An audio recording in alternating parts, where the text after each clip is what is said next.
Buenas tardes a todos.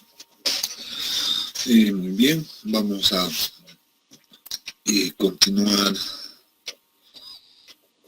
revisando nuestra presentación ahora. Y estamos acá, sí.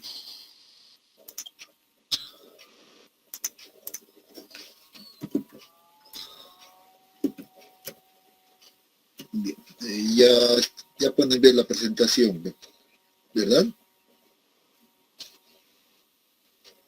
Sí.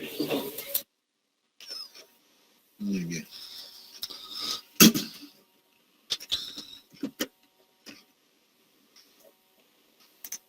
Bien, a ver, el día de ayer habíamos hablado del cálculo de los esfuerzos efectivos, ¿no? Hemos empezado a ver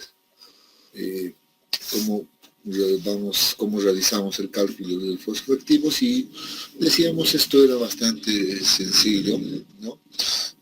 Sin embargo, la primera condición que habíamos revisado corresponde a la condición denominada hidrostática y pues la idea era determinar inicialmente pues los esfuerzos totales, ¿no? Y como estamos hablando en esto en distintos niveles en función a la profundidad, pues tendríamos que hacer una sumatoria simplemente, ¿no? de los esfuerzos, o de la multiplicación del peso unitario del elemento por su respectivo espesor.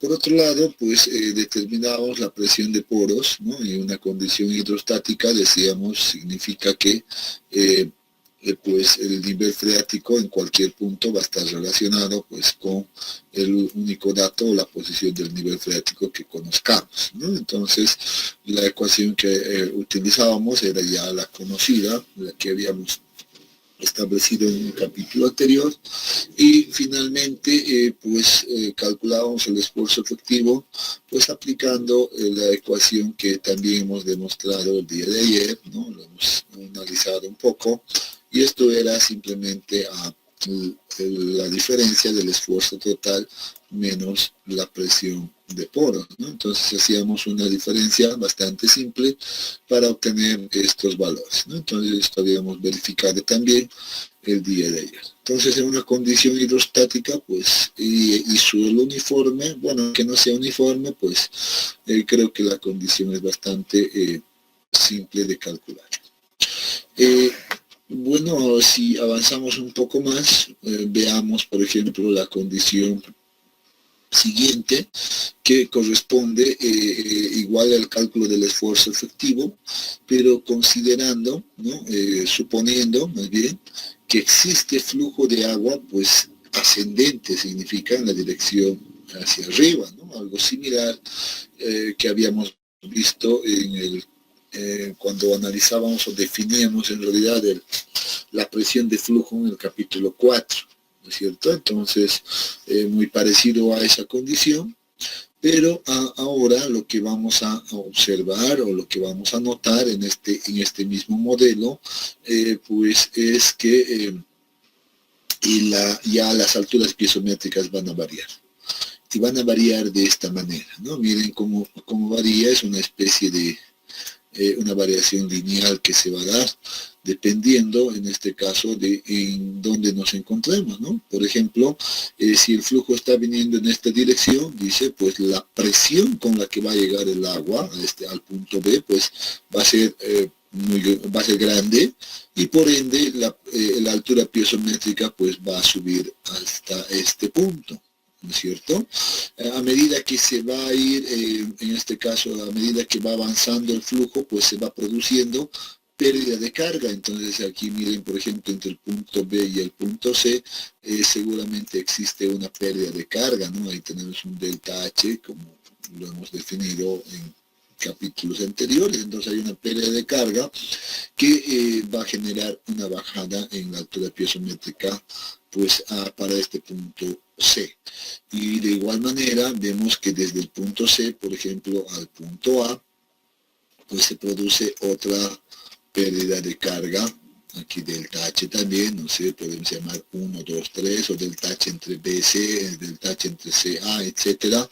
Pero la idea es entender que se producen unas pérdidas de carga ahí, ¿no? Entonces, por eso, debido a aquello, esto, pues también va a bajar, y vean que como este punto está en contacto con esta referencia, pues el nivel pues se va a posicionar en el mismo nivel, ¿no? El nivel freático va a estar pues básicamente en el mismo nivel, ¿no? Ese es el único cambio que vemos.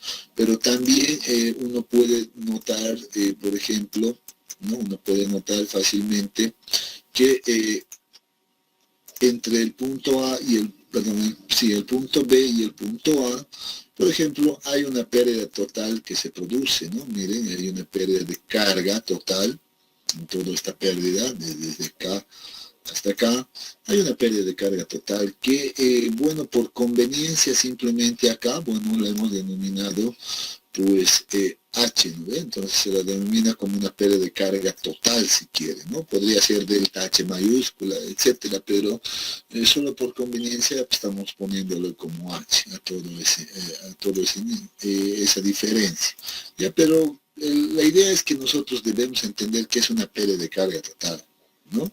Y miren que, por ejemplo, entre el punto C y el punto A, y lo mismo ocurriría seguro entre el punto B y el punto C, pues también se va a producir una pérdida de carga, aquí está definido, pues de este tipo. Miren, en otras palabras, ¿qué estamos viendo? Estamos viendo que esa pérdida de carga va a ser igual a la pérdida de carga total que se produce en todo este trayecto, ¿no? Dividido entre la longitud donde se produce nuevamente esa pérdida, que sería H2, ¿no? Y multiplicado eso por Z, dependiendo de la posición del punto C. Si esto puede venir más acá, bueno, Z va a variar y va a ser nuestra única variable. Pero uno se da cuenta en ese momento que pérdida de carga total dividido entre la longitud total donde se produce esa pérdida, esto es igual al gradiente hidráulico, ¿no? Entonces uno dice, al final esta pérdida de carga total les resulta ser nomás el gradiente hidráulico, ¿no es cierto? Entonces, simplemente con esa aclaración, aquí, o con esas aclaraciones más bien, estos puntos que hemos visto, estas variaciones, pues deberíamos empezar ahora a calcular la presión, el esfuerzo efectivo, ¿no? Estoy seguro, en este caso, que el método no debería de cambiar en lo absoluto, para nada. Deberíamos de hacer el trabajo de igual manera, ¿no? Como hemos visto en la condición hidrostática, por ejemplo, ¿no? Entonces no debería de cambiar para nada. ¿Qué es lo que ha cambiado producto del flujo de agua? Esto ha cambiado. La posición de las alturas piezométricas. Eso me lleva a la conclusión, jóvenes, ¿no? Eso me lleva a la conclusión de que si yo voy a identificar que hay flujo en alguna zona, ¿no? En alguna zona específica ya del terreno, y además que el flujo es hacia arriba, como el caso más representativo aquí nos menciona, por ejemplo, pues el lado aguas abajo de las estructuras de retención, ¿no?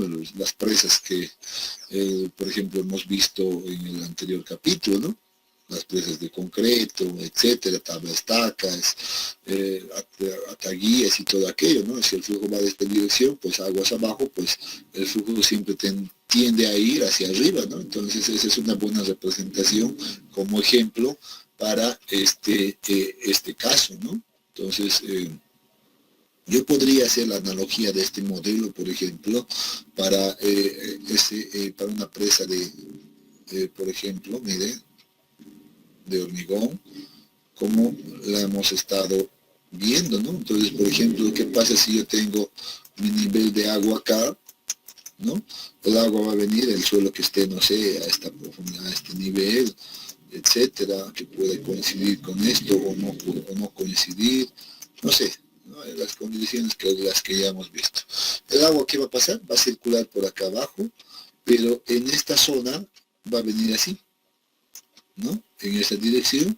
Por tanto, esta zona puede ser representada o asemejada más bien a este modelo, ¿no? Aquí se va a dar un flujo ascendente. Y sin embargo, en esta zona de acá, seguramente el flujo más bien está de esta manera, a la que denominamos también flujo descendente, y vamos a ver un poquito más adelante o después de esta diapositiva, ¿no?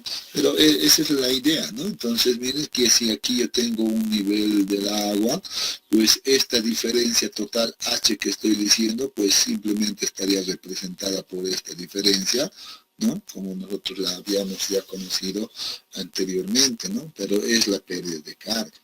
Si yo instalo piezómetros en distintos lugares por acá abajo, pues voy a tener esta variación, ¿no? Seguramente aquí, si instalo aquí un piezómetro, voy a tener una altura del nivel del agua, ¿no? Si instalo un piezómetro ahí, probablemente muy cercano a esto, ¿no? Si estoy aquí en la punta, pues seguro que me va a dar acá. Si estoy más abajo, seguramente un poquito más abajo. Pero si instalo un piezómetro, por ejemplo, por acá, ¿qué va a pasar? Ya me va a generar pues una pérdida de carga, ¿no? Así como estoy viendo acá, porque el agua ya está circulando. Y si vengo por acá, instalo otro piezómetro, pues esto va a ir bajando también en la misma proporción y voy a tener esa misma tendencia hasta llegar a este punto. El mismo caso. Eso es lo único que queremos demostrar en este punto, ¿no? Entonces esa es la idea.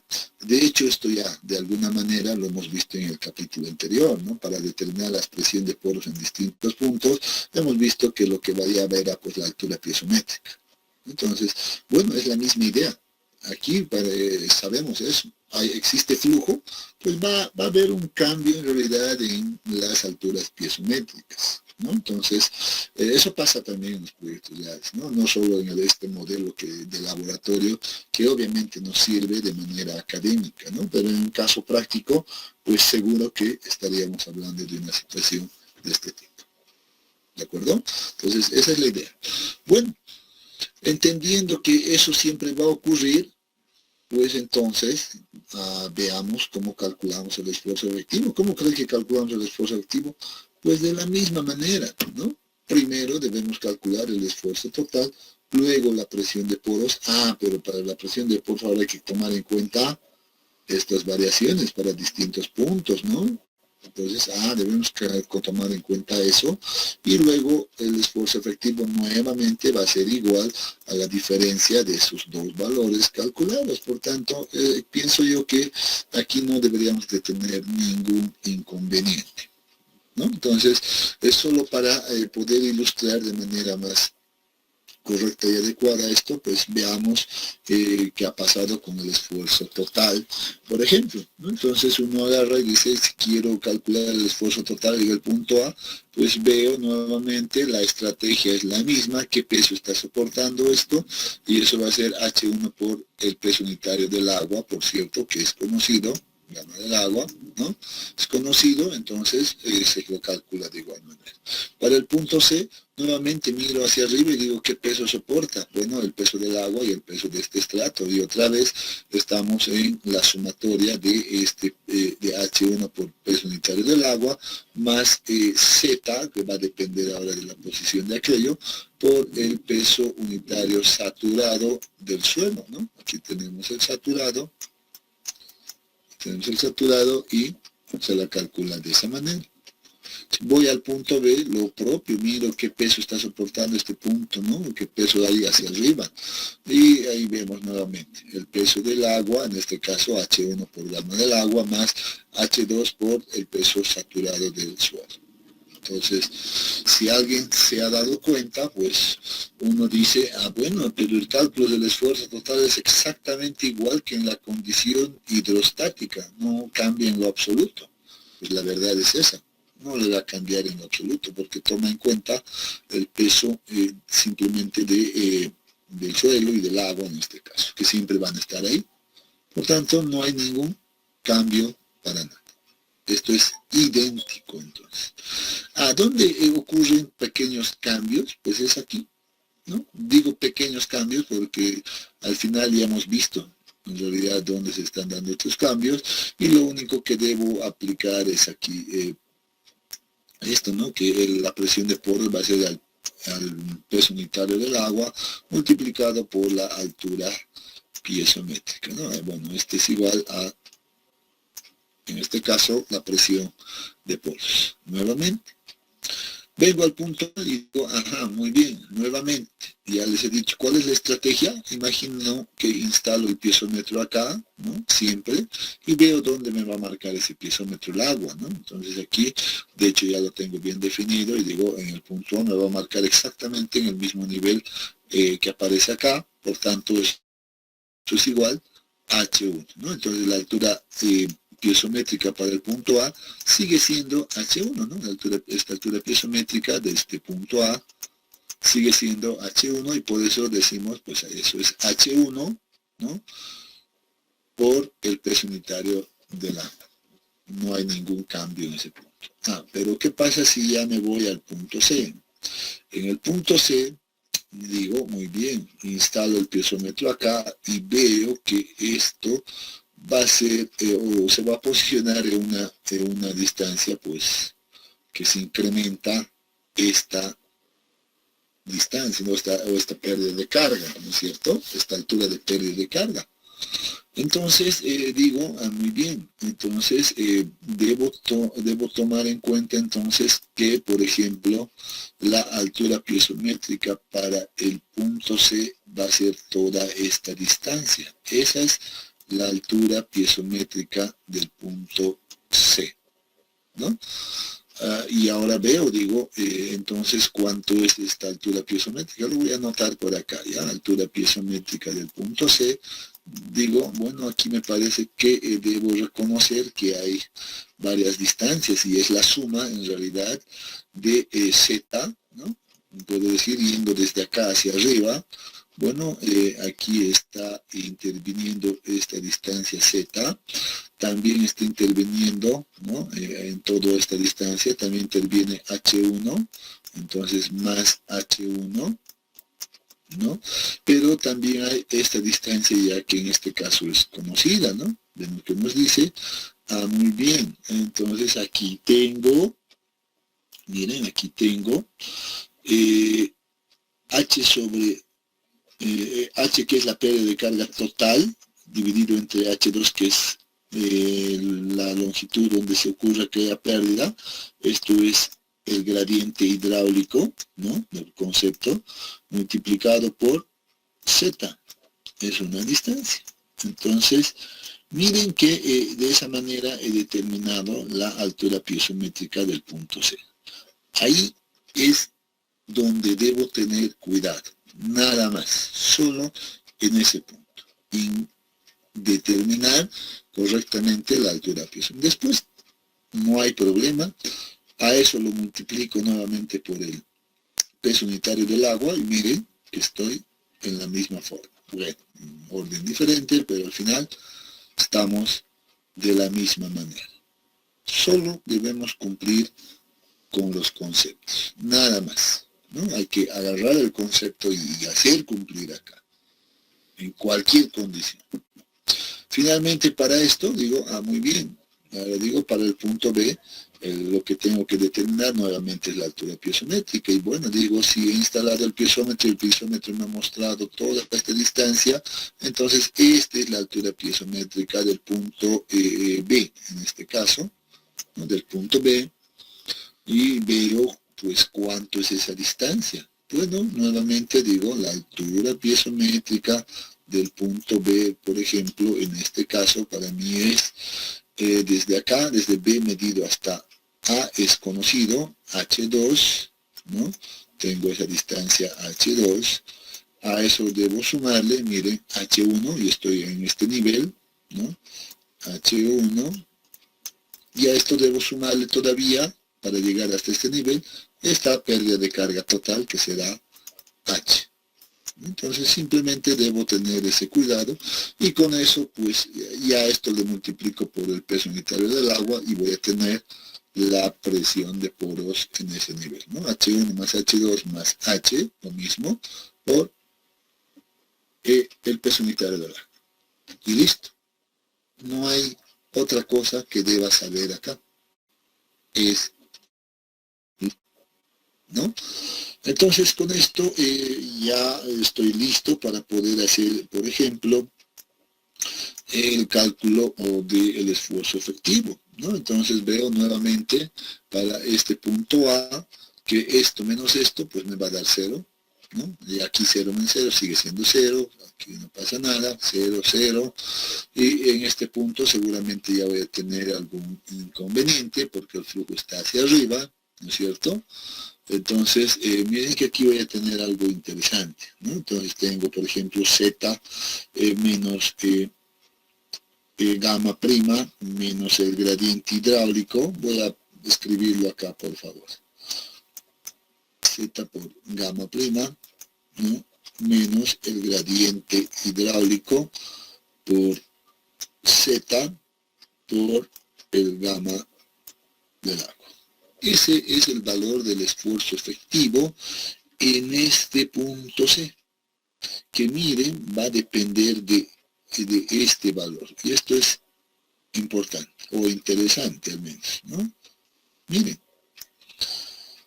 que está en función al gradiente hidráulico, ¿no? Z puede ser constante, gamma sumergido, ya sabemos que es un valor constante, peso unitario del agua es constante. Pero miren que aquí el hecho de que aparezca el gradiente hidráulico, ¿no?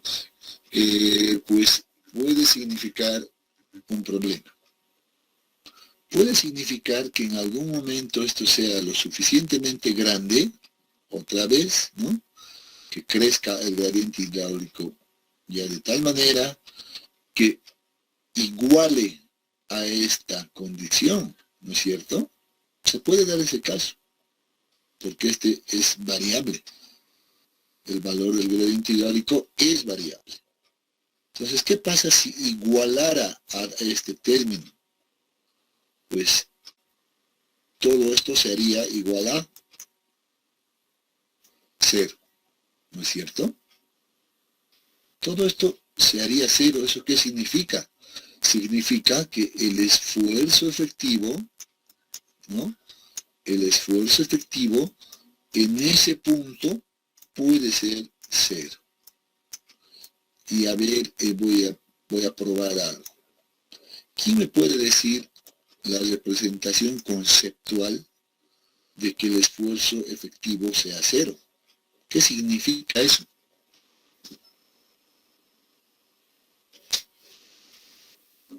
A ver, conceptualmente.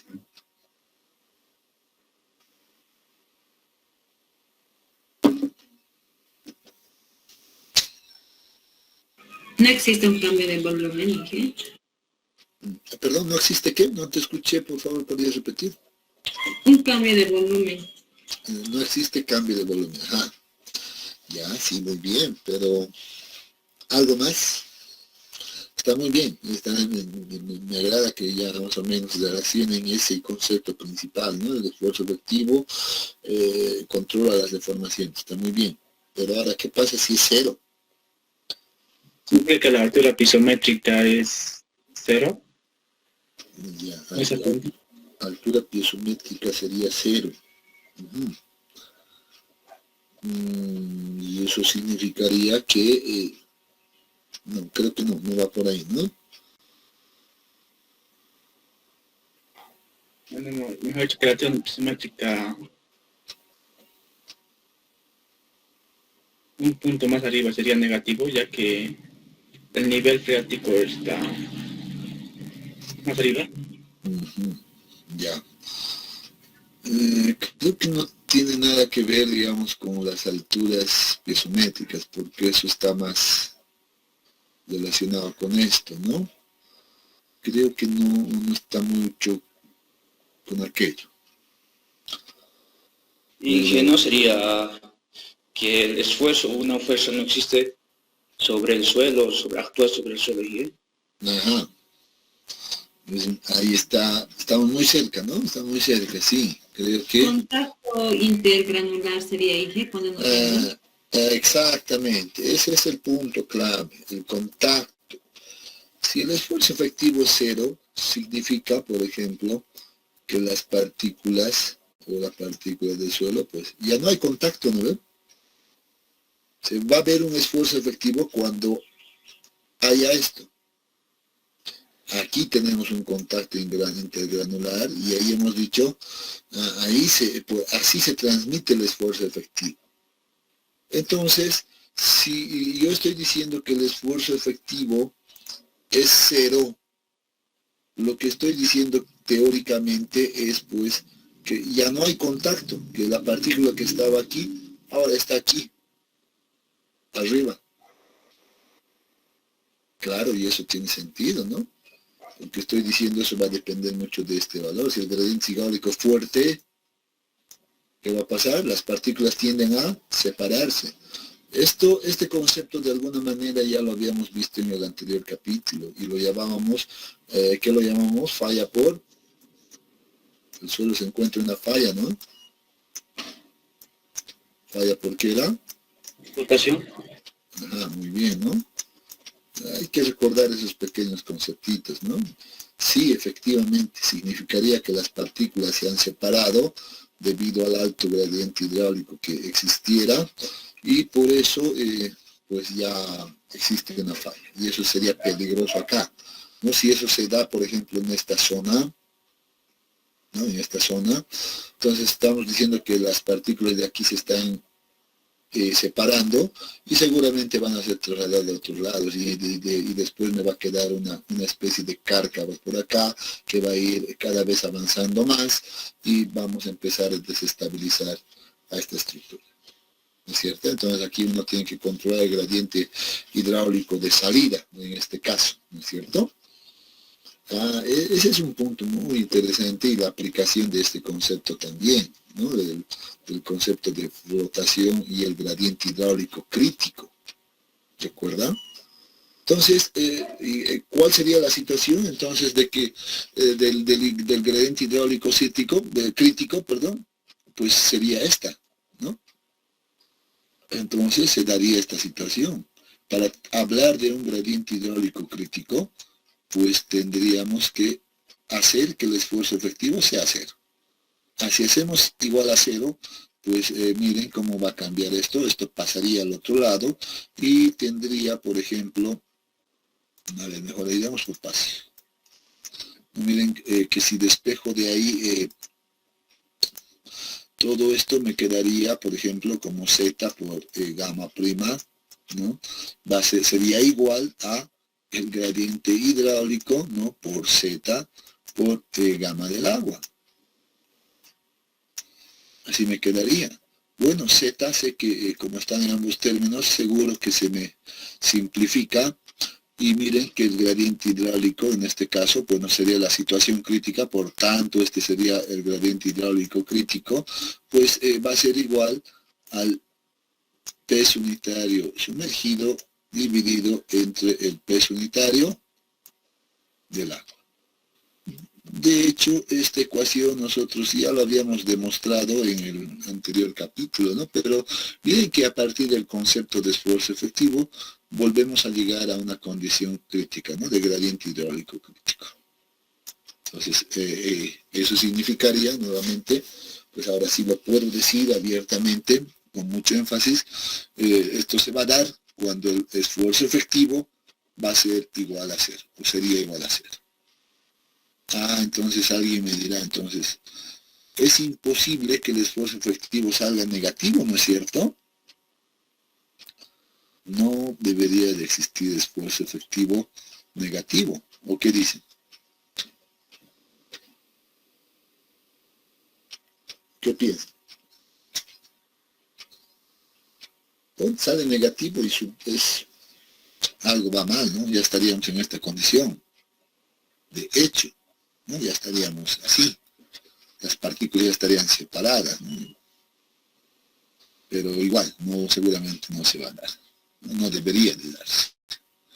Pero bien, eso es algo que se cuida, por ejemplo, por acá, ¿no? En esta zona de este tipo de obras, ¿ya? Bueno, eso para el punto C, si uno hace la diferencia, nos da como resultado eso, un análisis adicional que incluimos, pues nos muestra que definimos el gradiente hidráulico crítico de esa manera. Si venimos al punto B, pues simplemente hacemos la diferencia de esto menos todo esto, ¿no? Desarrollado todo aquello, miren que nos da nuevamente un valor de, por ejemplo, acá H2 por gamma prima menos H por gamma del agua, ¿no? Entonces, aquí no tenemos este problema, ¿no? En el punto B no tenemos el problema del gradiente hidráulico, por tanto aquí no habría mucho ese caso. Pero ¿qué tendríamos? ¿Qué pasaríamos? Nuevamente suponiendo, miren acá lo interesante de esta cosa. ¿Qué pasaría? Voy a hacer un pequeño recuadro para separar que estoy hablando de otra cosa. ¿Qué pasaría, por ejemplo, si en este caso el esfuerzo efectivo, H2, esto parece más 1, H2 por gamma prima menos H, que es la pérdida de carga total, ahora sí se volvería en una variable, ¿no? H sería la altura, la pérdida de carga H multiplicado por gamma del agua. ¿Qué pasaría ahora si hacemos el mismo análisis acá? Que esto sea igual a 0. ¿Qué va a pasar? Nuevamente, mismo análisis, ¿no? Estaríamos diciendo, en este caso, voy a determinar en este caso, miren, voy a tener H2 por gamma prima sería igual, ¿no? En esta condición crítica, nuevamente, sería igual a esta altura H, esta pérdida de carga total, multiplicado por gamma del agua, ¿no es cierto?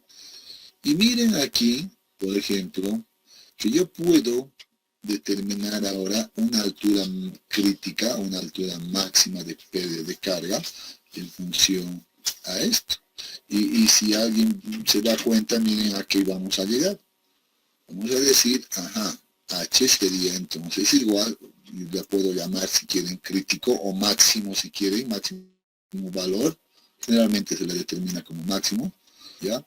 Es igual entonces a, miren, gamma prima dividido entre gamma del agua.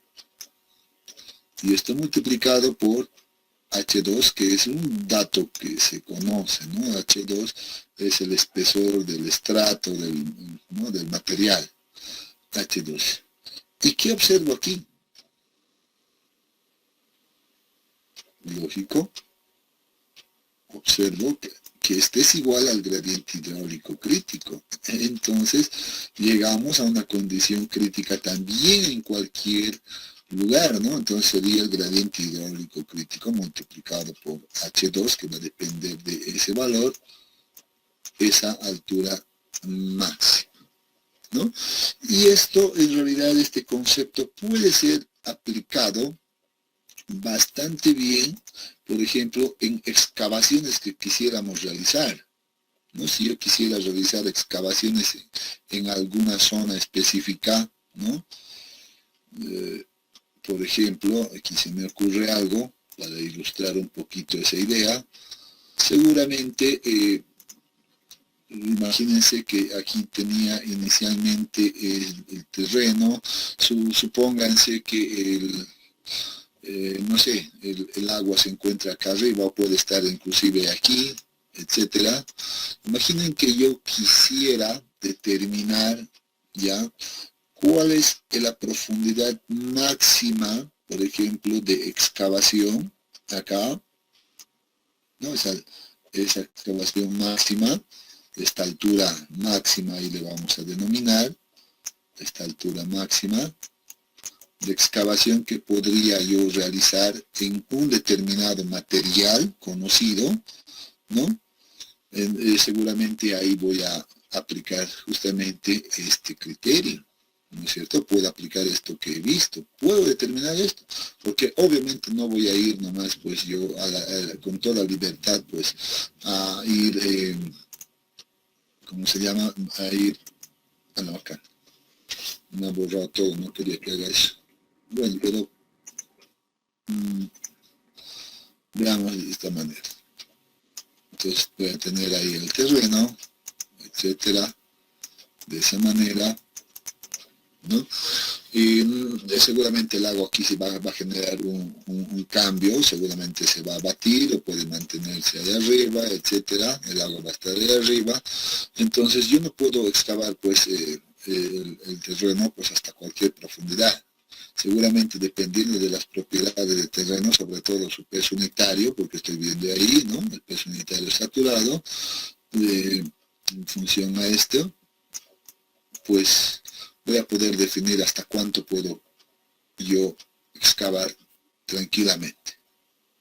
Y eso seguramente va a suponer que yo en algún lugar suponga que el esfuerzo efectivo en este punto, ¿no? El punto cualquiera, imagínense punto A, ¿no? En el punto A, pues sea igual a 0. Entonces yo digo, muy bien, pero voy a empezar desde la condición inicial, voy a determinar el esfuerzo efectivo y cuando en algún punto, debido a la presencia de agua sobre todo, pues esto se haga 0, pues esa va a ser seguramente mi altura máxima de excavación, ¿no es cierto? Entonces puedo aplicar este criterio pues también a excavaciones, ya no solo pues a estos casos del modelo que estamos viendo. La podemos llevar este análisis a muchos casos prácticos, por ejemplo. Entonces, es algo interesante, ¿no? Entonces, alguna vez siempre vimos también estos ejemplos.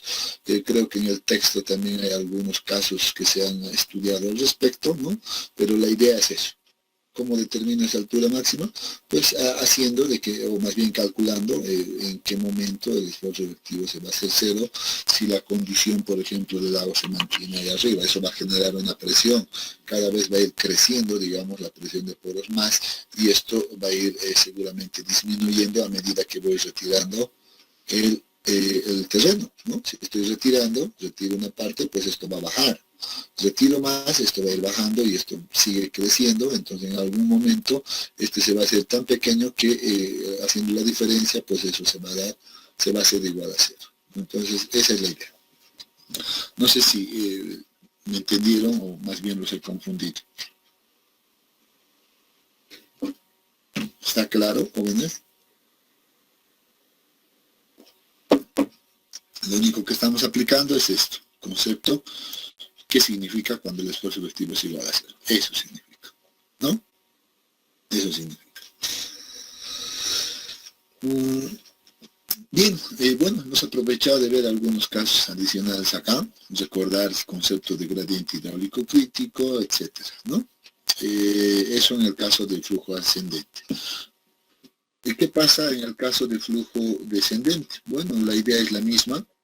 Esto vamos a pasarlo de manera ya muy más rápida, ¿no? Pero aquí se supone, por ejemplo, que el modelo ya va a ir hacia abajo, ¿no? O más bien el flujo va a ir hacia abajo, va a circular de esta manera y va a salir más bien por la válvula. Bueno, haciendo análogo a los anteriores, que es análogo al borde de entrada, por ejemplo, de unas presas de tierra, ¿no? O de concreto, perdón, ¿no? ¿Eso qué significa? Nuevamente, siempre vamos a pensar de la misma manera. En el lugar donde empieza a circular el agua, pues la altura piezométrica siempre es la máxima. Y si eso está relacionado con esto, eso se mantiene de esa manera. A medida que vamos avanzando hacia él, por ejemplo, miren, desde acá a acá, se va a producir una pérdida de carga similar al que hemos visto anteriormente. Por tanto, este es igual al gradiente hidráulico, ¿no? Ese es igual al gradiente hidráulico y a lo largo de todo esto se presenta también una pérdida de carga H total, ¿no es cierto? Entonces, lo mismo, la misma idea. Entonces, nuevamente aquí vemos que cambian las alturas piezométricas y todo. El esfuerzo total, miren que en realidad no va a cambiar absolutamente nada, se la calcula de igual manera, no hay cambio alguno. En la presión de poros sí un poco por la posición del nivel freático nuevamente, pero aquí hay un descenso, ¿no? Ya no hay un incremento, sino más bien un descenso. En este caso, pues, vemos que el cálculo va a ser de igual manera. Aquí es H1 por gamma 1. Si venimos al punto C, la altura piezométrica es igual a toda esta distancia, ¿no? La altura piezométrica del punto C, y debo identificar cuánto es eso, ¿no? Entonces miren que ahora sí esto va a ser un poco más complicadito, ¿no? Un poquito más complicado, pero nada del otro mundo, ¿no? ¿No es cierto? Porque no conocemos exactamente dónde está ubicado esto, si está más por acá, etcétera. Pero tenemos esto, que está relacionado, medido desde este nivel, ¿no? Hasta el nivel del piezómetro. Entonces, esto es un dato que sí conocemos. Entonces, podemos hacer lo siguiente, y es lo que aquí se ha hecho, ¿no? Se ha tomado en cuenta H1 más Z, o Z más H1, eso sí es conocido, y a eso les restamos todo esto, ¿no? Decimos menos esto. Ahora sí estamos hablando de todo esto, de altura piezométrica, perdón, para el punto C. No sé si esto se entiende, o logran ver este detalle, que es el único cuidado que debemos tener acá, ¿no? ¿Y qué puede volver a explicar esa parte, por favor? Ya, claro que sí, no se preocupen, ¿no? Entonces, aquí hay que mirar esto, ¿no? Yo les decía, miren que la voy a pintar, voy a tratar de pintar, a ver si puedo lograr de resaltar esto. A ver si logro ponerle el agüita aquí, por ejemplo, ¿no? Para el punto C, mi piezómetro me va a marcar pues todo esto, ¿no? ¿Se dan cuenta? Hasta ahí me marca, ¿no? Y bueno, aquí puedo ponerle de igual manera, así está marcado el agüita ahí, ¿no? Entonces, yo no tengo para medir de manera directa, ¿no? De manera directa no puedo medir en realidad esa posición de este nivel freático, no tengo. Solo conozco Z, pero entre Z y esto no sé cuánto hay. No sabemos, es un interrogante. Si conociera eso, bueno, el problema no sería tanto. Pero sí conozco la distancia más bien desde este nivel hasta este nivel. ¿Qué es esto? Aquí me está mostrando aquello. No me está diciendo desde aquí hasta este nivel, es todo esto. Entonces, de ahí digo, muy bien, voy a escribirlo acá, la altura piezométrica para el punto C, pues va a ser igual a la suma de Z, miren, voy a sumar Z más H1, porque eso sí conozco, está bien referenciado, más H1, y a todo esto, pues ahora sí le puedo quitar esta distancia, que en realidad es, aquí digo, menos el gradiente hidráulico, ya sé que H sobre H2 es el gradiente hidráulico por Z, ¿no? Entonces, bueno, creo que aquí el paréntesis estaba por demás, no es necesario colocarlo, puedo no cerrar ahí, sino más bien directamente acá. Entonces, de esa manera, ahora sí garantizo que esto es igual a todo aquí. Y a eso le multiplico por el peso unitario del agua nuevamente y tengo la presión de poros, ¿no? Aquí hay miren que aquí estoy viendo que hay un error, ¿no? No puede ser más, imposible, ¿no? A ver, no puede ser más aquí, ¿no? Aquí esto, ahorita estoy viendo que aparece como que tendría que sumarle, pero no. Seguramente es un error de dibujo en realidad, no es un error de dibujo que hay que corregir. No puede ser más, imposible. No, revisando ahora me doy cuenta de eso. Tiene que ser menos es menos todo eso. ¿Están de acuerdo conmigo? Sí. No, es un pequeño error aquí de taipeo seguramente. Siempre pasa, ¿no? Nadie es perfecto en la vida. En realidad deberíamos tomar en cuenta eso para este ejemplo. Y para el otro punto, para este punto, bueno, tomamos la misma estrategia. Miren, que la altura piezométrica para el punto B, en este caso, pues va a ser igual a qué cosa. Nuevamente, no conozco esta posición, puede estar por aquí abajo, más aquí, etcétera. No conozco muy bien, pero sí conozco la referencia, miren, desde acá hasta acá. Y hago la misma estrategia, ¿no? Y pues esa es la pérdida de carga total.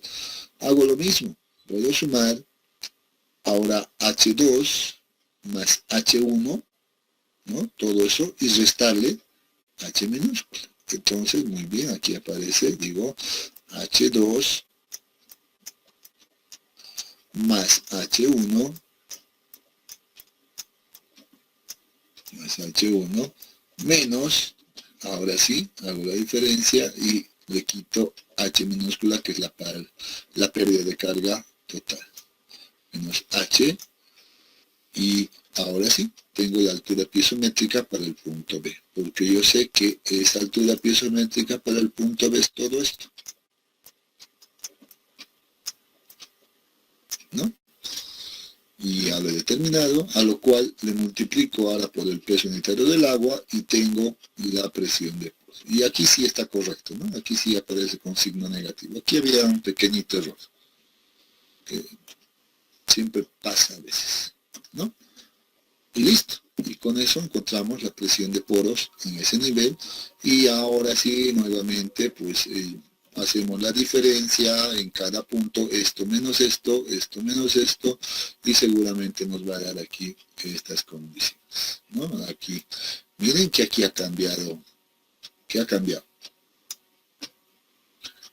Regresemos vamos a regresar a este punto.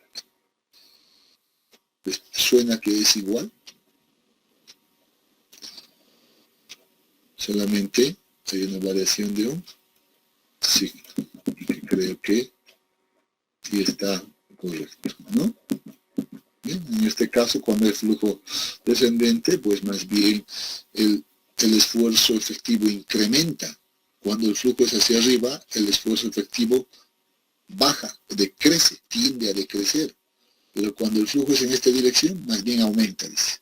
Eso es lo que nos está dando como conclusión este último gráfico, ¿no? Aquí, si hay flujo hacia abajo, el esfuerzo activo cada vez va a aumentar más. Eso nos está diciendo, dependiendo a estos niveles. ¿Listo? Pero el objetivo de esto era, pues, hacer el cálculo, ¿no? O ver el cálculo de cuando existe flujo, cuando no existe flujo, cuando hay flujo hacia arriba o hacia abajo, etc. Pero hemos visto que en todo momento esto no va a cambiar. Esto no va a cambiar en lo absoluto. Por eso he dicho, esto es de memoria, todos deben saberlo. No cambia. Solo va a cambiar la condición, la posición de las alturas piezométricas. ¿Va? ¿Está claro hasta aquí, jóvenes? Sí. Está claro. Muy bien, excelente. Pues ahora vamos a pasar entonces a la parte tal vez más importante. ¿No? La parte importante, no quiero decir más importante, pero en realidad aquí hay que tener, hay que estar muy atentos, ¿no? Porque hace un momento hemos hablado de calcular el esfuerzo efectivo en una condición específica, ¿no? Conozco la condición específica y puedo calcular. Pero, ¿qué va a pasar si nosotros colocamos o cambiamos la situación del terreno? Pues va a producir un cambio. Y en realidad eso es lo que ocurre en nuestros proyectos cuando nosotros construimos estructuras pues ocurren cambios de esfuerzos efectivos. Imagínense esta situación, y voy a tratar de ser lo más puntual y textual y breve, en realidad no quiero entrar mucho en ese detalle. Imagínense un lugar X, ¿no? Un lugar X, o a ver, más bien, imagínense su casa, donde ustedes viven actualmente, ¿no? Imagínense ese lugar donde está su casa, no sé, de algunos será de un piso, de algunos será de dos, de otros 3 pisos, algunos vivirán en un edificio, no sé, las condiciones son diferentes, ¿no es cierto? Pero imagínense que hace tiempo atrás, ¿no? Y podemos decir, por ejemplo, hace un tiempo, y la puedo decir un tiempo cero, un tiempo anterior, pues no estaba construida su casa de ustedes. Era un terreno libre. Estaba ahí niveladito, tal vez con alguna inclinación, no sé. Pero la idea es imaginarse que no había su construcción, no estaba su construcción ahí, ¿no? Entonces, si alguien tendría esa capacidad de regresar a ese tiempo, justo antes de que exista la construcción que ahora existe, y hace un cálculo, hace un estudio de suelos sin la estructura, ¿ya? Y dice, y determina, por ejemplo, que por debajo en esa zona hay 2 materiales, nomás le ponga, 2 tipos de materiales. El primer material se prolonga hasta los 6 metros, el segundo material se prolonga, digamos, ya hasta los 20 metros. Vamos a suponer, me estoy inventando, pero quiero que capten la idea. O sea, aquí hay un espesor bastante grande, aquí hay un espesor menor, etc. Y dice, en esta condición, que la vamos a denominar tiempo cero, o inclusive la podemos llamar una condición inicial, ¿ya? Una condición inicial, pues yo decido hacer el cálculo de los esfuerzos efectivos. Utilizo el mismo proceso que he visto hace un momento. Ya voy a suponer que el agua, por ejemplo, se encontraba, no sé, en esta posición, ¿ya?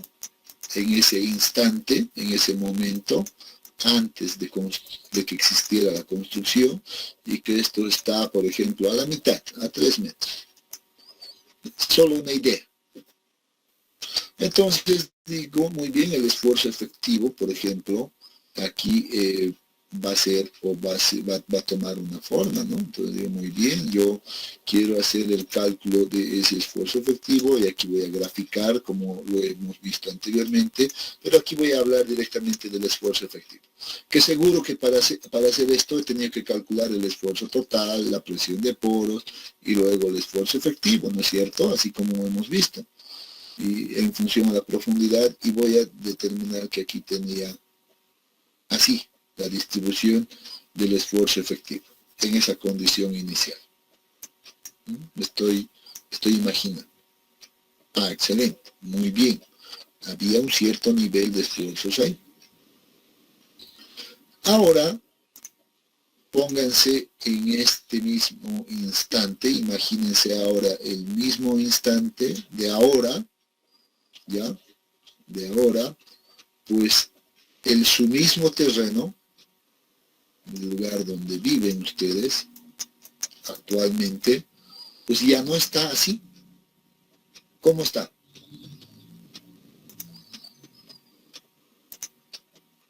Ahora, aquí existe su vivienda, puede ser, ya les he dicho, no sé, de un nivel, 2 niveles, 3 niveles, puede ser largo, puede ser, no sé. Pero la idea es que está ahí actuando, ya está más bien emplazado su vivienda, su casa. El terreno en profundidad pues no ha cambiado. Hasta aquí sigo teniendo un material 1, ¿no? Por ejemplo, me olvidé ponerlo. Voy a decir, por ejemplo, aquí va a estar una arcilla. Ya sabemos que a la arcilla la podemos clasificar como Cl, y aquí vamos a suponer que es una arena limosa, un S. ¿No? Bueno, en la situación actual ahora, la condición en este momento, pues el material no ha cambiado, sigue siendo el mismo material Cl, sigue siendo el mismo material SM acá, hasta los 20 metros, igual no ha cambiado, ¿no es cierto? ¿Qué ha cambiado? Bueno, esto ha cambiado. Aquí ha venido este peso adicional, ¿no? Este peso adicional. Entonces, nuevamente, seguro, hago el cálculo del esfuerzo total actualmente puedo hacer el cálculo del esfuerzo total, puedo hacer el cálculo de la presión de fuerza. Supongamos que el agua tampoco se ha movido, vamos a suponer, no es muy probable que esto haya cambiado aquí, haya cambiado más acá, etcétera, ¿no? Puede ser. Pero vamos a suponer para este caso ilustrativo nada más, que eso no ha cambiado y sigue en la misma profundidad, ¿ya? Pero ahora, si yo hago el cálculo del esfuerzo total ahora, perdón, el esfuerzo efectivo nuevamente, acá, ¿qué creen que va a ocurrir? ¿Ustedes creen que los esfuerzos efectivos se van a mantener de igual manera? Acá. A este nivel, por ejemplo, a este nivel y a este nivel. ¿Ustedes creen que sea lo mismo? ¿Qué imaginan ustedes?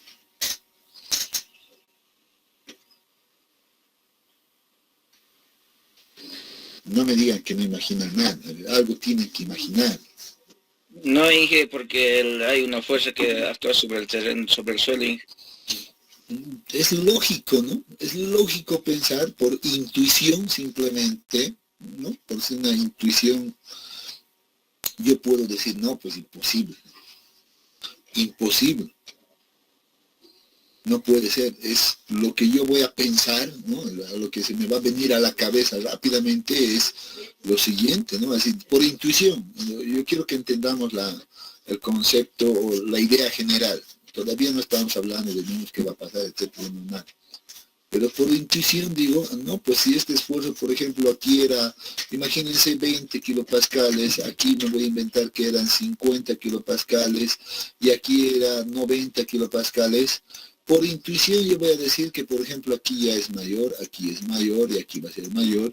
Voy a decir, no, pues por esta carga hay más peso, entonces el contacto intergranular va a crecer más, ¿no? Entonces ya no va a ser aquí 20, probablemente aquí ya sea 50, solo por intuición estoy diciendo, aquí tal vez llegue al doble, puede ser, llego a 100, y aquí voy a llegar tal vez hasta 200 kilopascales dependiendo de la carga. Pero por intuición digo, no va a ser el mismo, ¿no es cierto? Entonces tengo que identificarse aquí. Este va a ser entonces unos esfuerzos efectivos en condiciones iniciales, ¿no? Antes de que yo coloque cualquier estructura, y hasta la podemos llamar pues esfuerzo efectivo en condiciones finales, cuando ya hemos aplicado el proyecto, ¿no? O la estructura misma, la carga del proyecto. Y de esa manera pues yo entiendo de que los esfuerzos efectivos van a cambiar. Entiendo que van a cambiar, ¿no? Y aquí, bueno, voy a terminar la idea. Por intuición he llegado a esto. Pero, ¿qué pasa? Voy a suponer ahora más bien, ¿ya? Que en este terreno más bien no he construido la casa. ¿Qué pasa más bien si ahora lo que he hecho es retirar los 6 metros que había aquí para hacer una super piscina olímpica, por ejemplo? Aquí he construido una super piscina olímpica de 100 metros del lago, de 50 metros tienen, ¿no? Las piscinas olímpicas, profundidades no solo de 6 metros, no, perdón, hasta 10 metros se alcanza, ¿no es cierto? Voy a suponer que solamente 6 metros tiene mi piscina, ¿no? Entonces el material aquí al lado sigue siendo el mismo, pero ya ha desaparecido, por ejemplo, acá gran parte del material. Y ahora digo, muy bien, ahora voy a tratar de entender la idea en este punto y voy a decir, ajá, ahora sí, si yo quiero hacer en este mismo punto ahora la variación del esfuerzo efectivo, que también sería una condición final, no suponiendo, pero ya saltándome de esto, vengo de acá a esto, ¿cómo deberían estar o cómo piensan que van a estar los esfuerzos efectivos? Claro que aquí nuevamente tengo que calcular el esfuerzo total, la presión de Paul, etcétera, etcétera, ¿no? ¿Cómo creen que va a estar? ¿Aquí va a haber algún valor? Nada, cero. ¿Aquí va a haber algún valor? Nada, cero, pues, ¿no? No hay un contacto intergranular, por tanto, cero. Aquí probablemente, ¿qué creen que ocurra? Pues va a bajar el esfuerzo efectivo. ¿Creen que va a ser igual a 90? ¿O será igual a 200? ¿Cuánto creen en esta condición?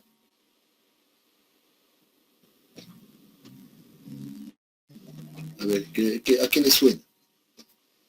Por intuición, nuevamente, no estamos todavía analizando los valores exactamente.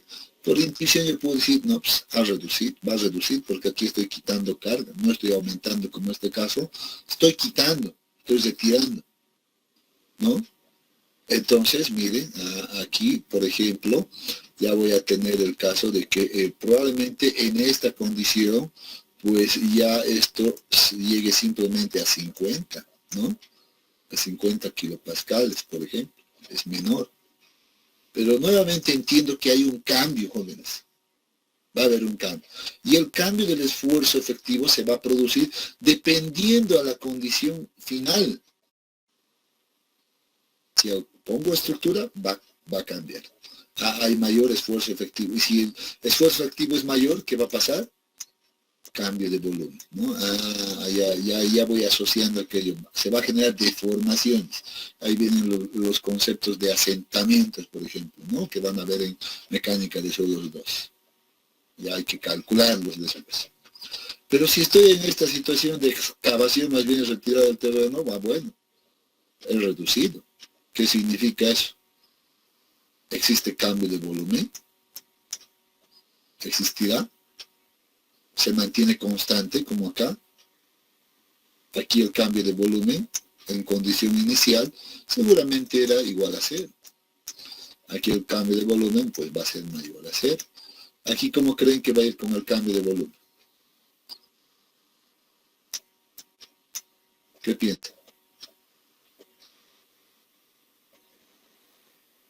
Menor a 0. Es muy probable, porque tal vez más bien como estamos quitando peso, bueno, esto tienda a ir al revés, ¿no? Más bien, en vez de que se dé una compresión, se va a dar una expansión y probablemente vaya en el otro sentido, ¿no? Es muy probable. Y el análisis se puede complicar todavía. Seguimos con la idea de la piscina. Bueno, la piscina está ahí, la piscina olímpica. Así estaba cuando la piscina está vacía. ¿Qué pasa si ahora le llenamos a la piscina más bien? ¿No? ¿Qué pasa si hacemos que la piscina se llene de agua? Y uno puede jugar ahí con todo esto, ¿no? ¿Qué pasa si ahora la piscina ha llenado de agua? ¿Qué creen que va a ocurrir aquí? Nuevamente esta agua pues va a transmitir una carga aquí uniforme, porque esta es una losa seguramente, pero que probablemente pues me va a generar nuevamente otro cambio. Aquí se generará un incremento, crecerá un poco, etcétera. Y ahí tenemos pues una gran variedad o una gran situación, o no sé, muchas posibilidades de análisis, ¿no? Pero en todo este tiempo, en todo este momento, pues lo que debemos entender y lo que quiero que entiendan con con estos esquemas así simples y sencillos, es que el esfuerzo efectivo, pues a lo largo del tiempo, pues nunca es constante, sino que cambia.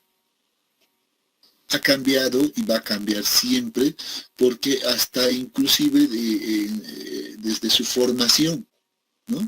En este punto, y por ejemplo, tal vez unos miles de años atrás, en este mismo lugar donde ustedes se encuentran, probablemente el suelo estaba pues más abajo, al nivel del suelo, simplemente tal vez había solo arena. Y por un proceso geológico, pues ha venido una acumulación de este material que ha sido trasladado de otro lugar. Ese es el proceso de formación de los suelos, ¿no es cierto? Lo hemos visto al inicio de este capítulo. Bueno, se ha acumulado este material y ha llegado a este punto. Y ahí es ahora donde ustedes actualmente conocen, ¿no? Pero miles de años anteriores estaba acá y el esfuerzo efectivo era diferente. Se ha acumulado esto y seguramente el esfuerzo efectivo también cambia. Entonces, a lo largo de su historia, de su formación geológica inclusive, el esfuerzo activo ha ido sufriendo cambios, ¿no? Ese es un concepto muy importante. Cuando ya nosotros tenemos conciencia y lo conocemos, pues hacemos construcciones, cambiamos la forma, etcétera, y sigue sufriendo cambios. Entonces, el estudio geotécnico, jóvenes, el estudio geotécnico, cuando se hace este estudio para distintos proyectos, pues se debe considerar en esta situación, considerar cómo está la situación inicial, y también considerar la situación final. ¿Cuántos pisos quiero colocarle? ¿Cuántos niveles? ¿O qué estructura estoy haciendo? Entonces, el estudio geotécnico debe ser coherente con la condición final que vamos a hacer. ¿No? Entonces, ahí viene la importancia de este concepto de esfuerzo efectivo, ¿no? Si bien lo hemos hablado de manera teórica al inicio, ¿no? La importancia para el cálculo de capacidad de soporte, para el diseño de fundaciones, para muros de contención, porque aquí va a ser un muro de contención, estabilidad, etcétera, ¿no? Hemos dicho, el esfuerzo efectivo es importante, hemos dicho. Y ahora les estoy aclarando ese concepto. ¿Por qué es importante? Porque este es variable, cambia y hay que calcular este esfuerzo pues para la condición final. Pero no voy a poder calcular esta condición final si no conozco esta condición inicial. O sea, aquí lo que les estoy diciendo es que para hablar de cambios de esfuerzos efectivos debemos calcular primero la condición inicial y luego la condición final. Y ahí vamos a ver cómo se produce y cuánto se produce en cambios. Va para un lado, incrementa o decrece más bien, ¿no? Entonces eso depende de las condiciones. Y eso es lo que vamos a ver ahora en esta última parte. ¿Ya? Esta última parte está dirigido justamente a ver este concepto.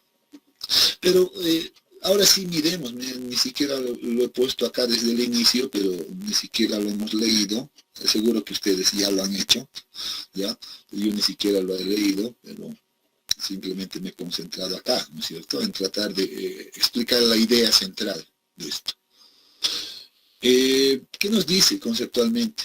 Miren lo que nos dice. Cuando un suelo saturado, suponiendo que está saturado, ¿no?, es sujeto a un aumento de esfuerzos, entonces el agua en los poros tiende a querer fluir a zonas de menor presión, lo que significa que se produce un incremento en la presión de poros del agua. La velocidad de este flujo depende de la permeabilidad del suelo. Bueno, aquí dice, no es tan simple, joven. Aquí, para tener una idea clara de cómo va a cambiar el esfuerzo efectivo, pues debemos involucrar de alguna manera pues el tipo de material, porque eso está relacionado con la permeabilidad, ¿no? Y sobre todo la presión de poros. ¿Qué dice? Si he colocado esta carga, por ejemplo, dice, aquí se va a generar pues una zona, ¿no?, una zona bastante presionada por esto, ¿no? Y hemos hablado del concepto de bulbo de presiones por eso, previo a esto, ¿no es cierto? Hace 2 días, si más no me equivoco, anterior semana. ¿No? Entonces se genera una zona de presiones y en toda esta zona lo que nos está diciendo es que se genera pues un incremento en la presión de poros. Eso significa que el agua es el primero que reacciona, en otras palabras, así nos está diciendo. Y como reacciona el agua en todas las direcciones, el agua reacciona hacia aquí, allá, perpendicular a cualquier punto, así, en todas las direcciones. Entonces, pues, el agua presente acá, porque aquí teníamos agua, se quiere salir de esta zona, quiere escaparse, por así decirlo, ¿no? Quiere salir de esta zona a venir a este otro lado. Ah, ya.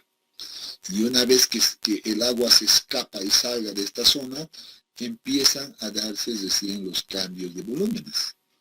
Porque inicialmente lo que nos está diciendo es que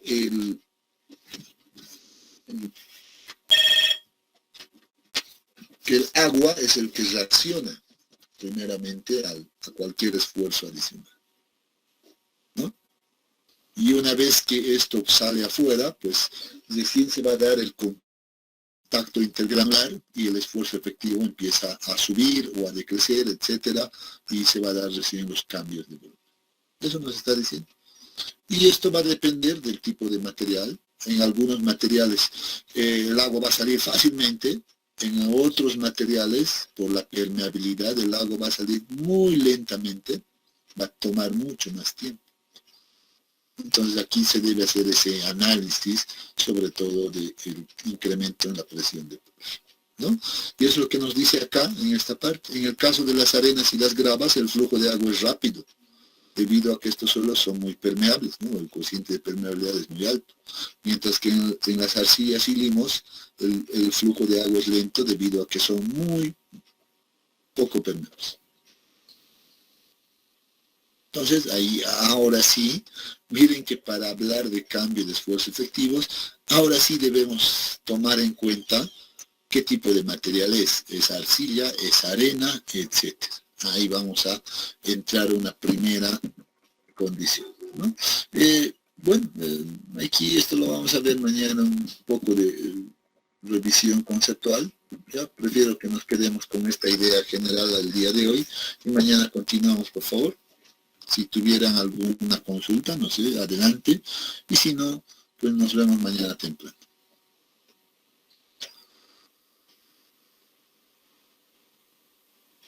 ¿Y qué? Sí, Walter, adelante.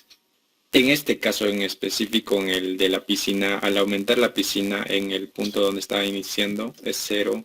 Al poner ya la piscina, ya aumentaría el esfuerzo, ¿no? Claro, si yo considero ya el agua, es muy probable que aquí ya aumente, ¿no? Si ya no va a ser 0, va a empezar así, ya con alguna magnitud ahí, ¿no? Exactamente. Ah, éxito. Claro, es una idea general que he planteado, ¿no? Todavía no entremos en tanto detalle, ya vamos a tener tiempo para esto.